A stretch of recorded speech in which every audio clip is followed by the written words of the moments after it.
Yeah, well, hasn't it been a week of bombshells? And it continues out of D.C. A special counsel has been appointed to oversee the investigation into Russian election interference. Former FBI Director Robert Mueller, who was chosen as James Comey's mentor. And what is going on? What do you think is going on in the White House now? It feels kind of like a Three Stooges movie. A little bit like a... I feel as though we're all coming out of a coma, slowly coming out of this coma. Yeah. And we're starting to, like, see the light. Comey, you mean? Well, okay, Comey. Okay, Comey. We're coming out of Comey, and we're seeing the light. And things are starting to look like we're going to live. We're going to get through this illness. Well, and I think that's why he was appointed, Mueller, because there's been this crisis in our country, a crisis of credibility. People don't know what to believe. They don't know who to believe. But this guy was the FBI director for 12 years, serving only longer than J. Edgar Hoover. He was a U.S. attorney in Massachusetts. He was the U.S. attorney of California.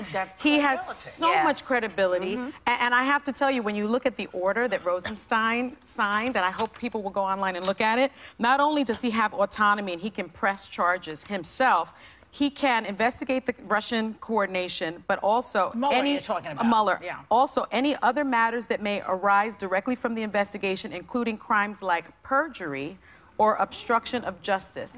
That was put in there intentionally to warn the White House that they are serious. And I thought, finally, our country can feel a bit better.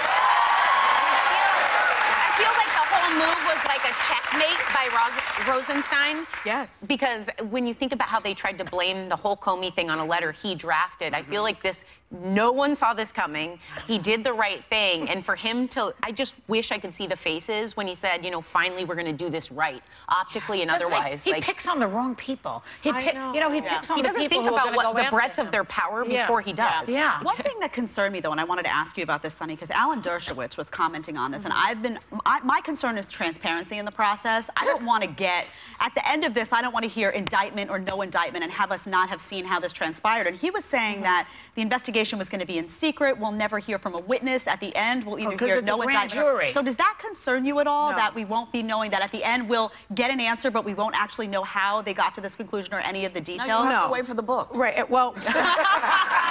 You know, that's how we found out the impeachment with Bill Clinton. Right. We heard information, all of that stuff, you know, all that was grand jury and all kind of stuff. The congressional hearings for Watergate were televised. Well, there'll be a report at the end of the day, but what people need to understand is these investigations they can be compromised if you put everything out there, because people start changing their stories. They may not want to talk. And so when something is under investigation, you generally always keep it close to the vest so that you can conduct a proper investigation. Alan knows that. Yeah. He knows that. Professor Dershowitz knows that. He knows that. He's you know, he's quacking.